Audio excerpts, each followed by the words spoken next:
Yo, everybody! Welcome back to the Harrison Zesty podcast. Super excited that you are listening. You're with me today on this gorgeous April Fool's Day. It's kind of wild to think that it's already April 1st because of how this year's been going with everything. You know how it is. So, yeah, thanks guys for tuning in back to the Harrison Zesty podcast with your host, Harrison Zesty. Hope y'all are doing well. Today I'm feeling it. I know last podcast when I talked about how to relieve anxiety and how to give everything up to a higher being and how that can help you. If you haven't listened to it, you should check it out. What the cool thing is I figured out how to get my podcasts onto iTunes. So now I'm on iTunes. So if you are an Apple user, which most of the world is, and you can just click on the podcasts app and just type in Harrison Zesty podcast and it'll pop up. Bam, there you go. You can listen to it more easily because I know sometimes SoundCloud will make you sign up for an account after you listen. So you want to get the best audio experience.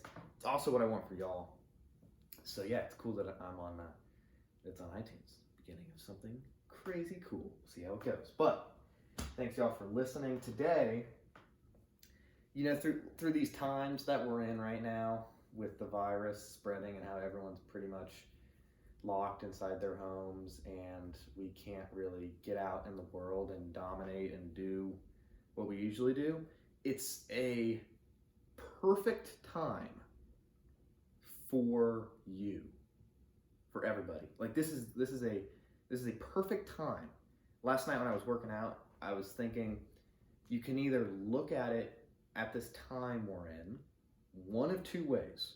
When this thing is all over, which it'll probably keep going for a while, but when this thing is all over, people are going to look back on this and there's going to be a set of people on one side of the spectrum and there's going to be much fewer on the other side of the spectrum. The first side of the spectrum, they're going to look back on this time and they're going to be like, man, that time sucks, dude. Like, the whole virus thing, I was locked in my house. It just kind of sucked. I was bored, and I didn't do much. It was boring. Online class is lame. I didn't learn anything. You know those kinds of people, and if you're that person, this podcast might be for you. Just saying. But that those kind of people, there's going to be so many of them, and they're just toxic. And you don't really want to. You don't want to be on that side of the spectrum. That's what I'm saying. Spectrum side number 2. You look back on this time and you're like, dude, I absolutely dominated. I set goals for myself. I achieved them. I was more present with my family. I posted a workout each and every day, even if it wasn't something big. I read books that I've always wanted to. I've meditated that I've always wanted to. I got to focus on a new project that I've always wanted. You get the theme here. Doing things that you want to do, but through normal daily life, now that it's paused. But when it was resuming and everything was going on, you were doing all of these things to keep you busy from achieving what you actually want to do. And so you can look at it, life, you can always look at it one of two ways. You can look at, school one of two ways. You can look at this time one of two ways. You can look at sports one of two. It all depends on your mindset and how you view things. And what I hope to do is inform y'all who may be on the first side of the spectrum, more negative, more reactive instead of proactive to the situations that you're in life. Maybe I hope that educating you on the more proactive side will make you happy, healthier, better, more with yourself, because that's what I felt. And so that's what I hope to do.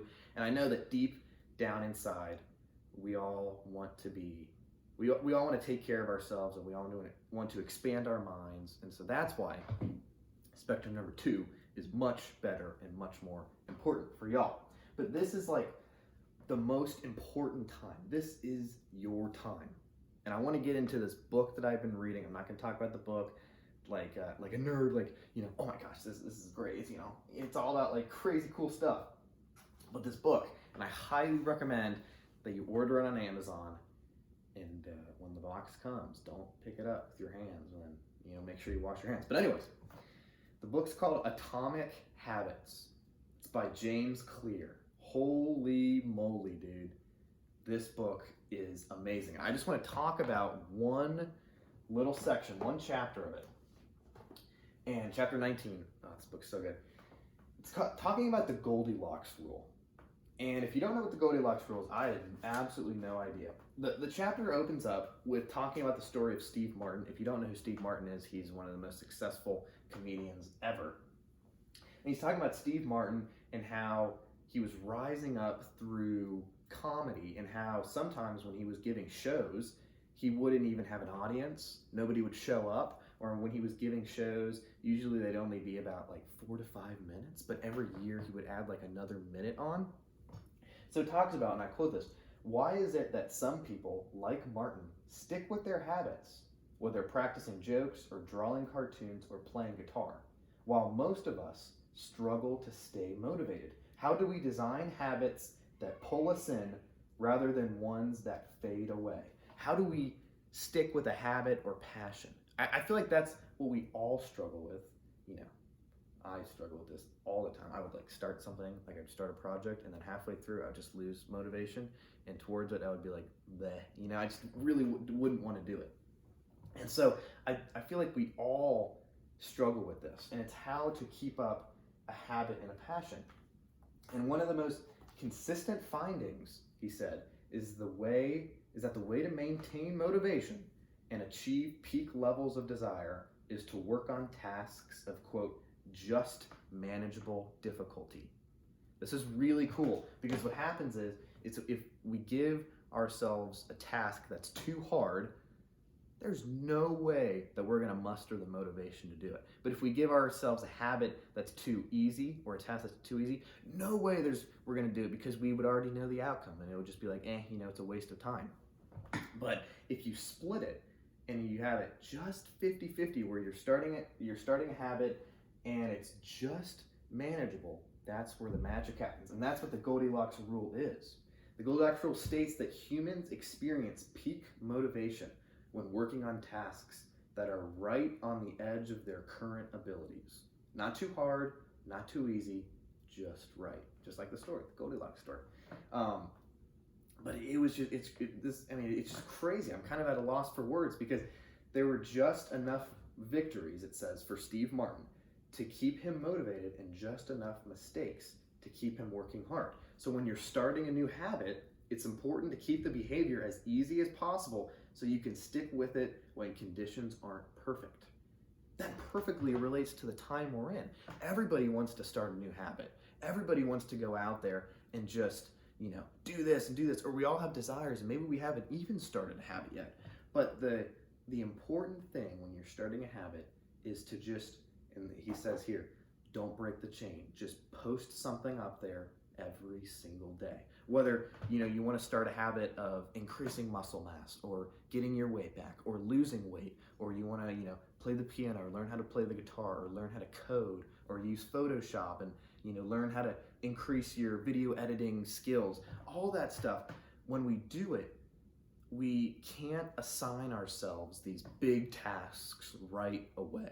That is the biggest mistake. And through reading this, my jaw dropped, because I was like, dude, like, James, like, this is like speaking to me. This is exactly what I struggle with. I always assign myself so much stuff, and then I get burned out, and then I lose passion, and then I lose motivation. So when y'all are starting your habits through this time, now that we have time to work on ourselves, to work within ourselves, it's best to keep it simple.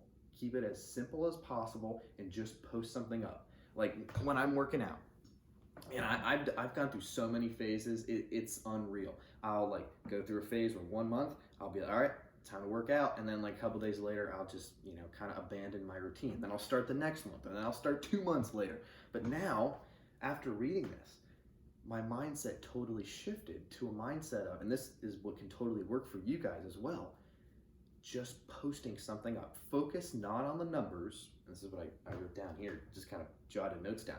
Focus not on the numbers, not on the stats, not on the reps, not on the mile times, any of that. Focus on just posting something up there, because the intrinsic rewards you'll find within are amazing, and that's what's going to keep you with your habit. If it's easy enough to start out with, and you feel good. So instead of measuring working out and lifting weights, instead of measuring, your habit or success by that, measure it by how you feel. Maybe like a couple days into working out, you feel sore, but you feel good. Measure it by the intrinsic rewards. Instead of, when you're playing the piano and you got down a couple songs, but you're not getting down like 10 songs within the first week, and you're like, oh my gosh, I'm not feeling it, I'm not getting better. Well, that's just stats, that's just numbers. How do you feel inside? How do you feel now that you're a weekend playing the piano? You feel good, right? You feel great. You feel like your mind's expanded.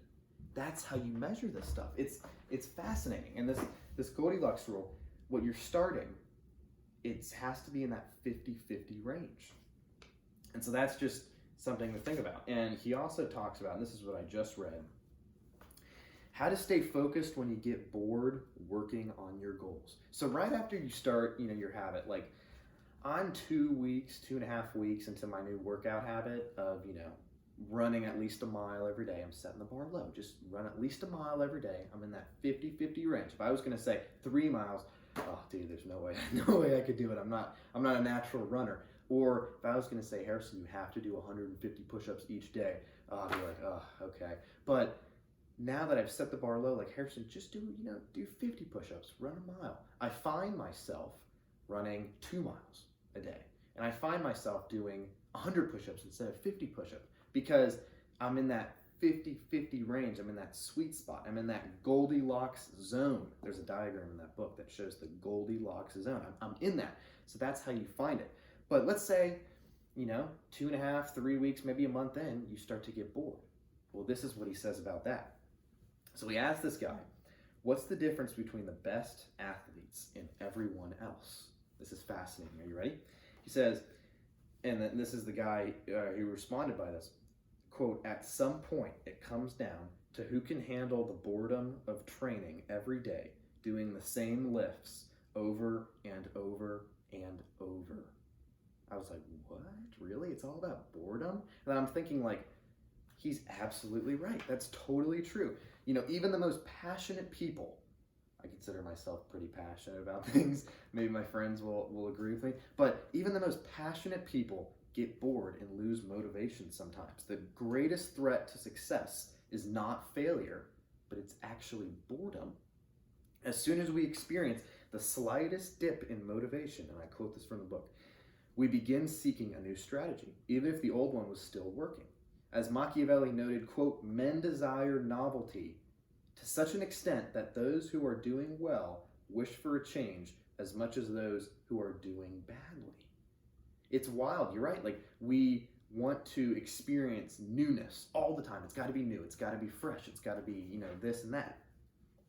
And so it's just, you have to fall in love with boredom. That's how you do it. That's how you overcome the boredom you feel. You just have to fall in love with it. You have to tell yourself, like, look, I'm just going to fall in love with this thing. Maybe you have been working out, or maybe you have been achieving, a habit that you always wanted to pursue, but it's getting boring. You're kind of staling out. You have to fall in love with that boredom. And there's 3 steps.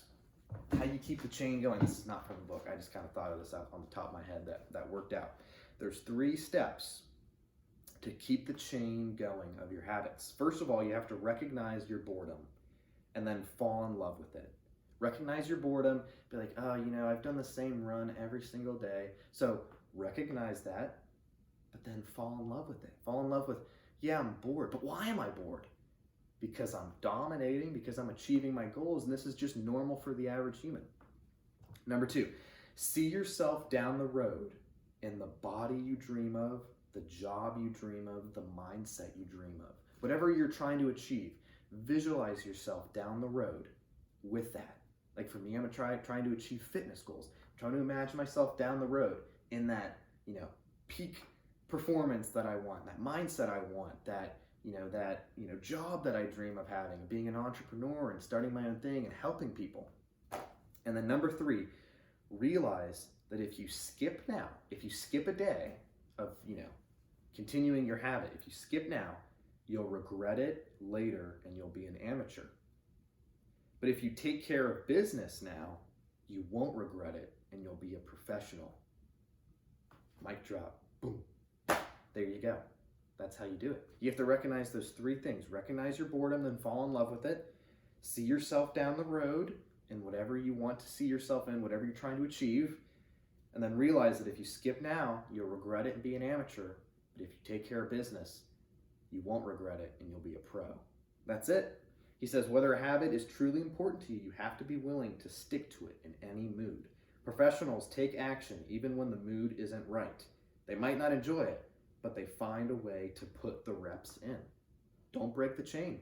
That's all you have to do. And that's like all the info you need during this time. During this time, it stinks. And the natural human brain will just kind of resort to being reactive to the whole thing. You'll just kind of sit back and accept it and just kind of float down this river. You know, you're just floating down. But what I'm trying to get you guys to do, and I'm trying to get myself to do, and continue what I'm doing, I'm not in any way a professional here, but what I'm trying to promote and get you guys to do is just to grab this time by the tush and just tear it apart. Just go out there and dominate and set goals for yourself, but keep it interesting. So you want to start running. Well, first of all, you got to be like, you know what? I don't see myself as a runner. Do I want to? Yes, I do. So now there's an identity shift. So you go out there and you say, look, I'm just going to walk the first day. I'm just going to walk. And maybe on that walk, maybe you'll be tired of walking and maybe you'll start jogging. But set the bar low, because when you actually get out there and you're in the mode, and it'll make you want to get out there if you set the bar low. Find that 50-50 range, and you'll always go above and beyond. Then day 2, maybe just say, I'll just start jogging. But when you're out there, you're probably going to start running. Just post something every day. Keep it simple.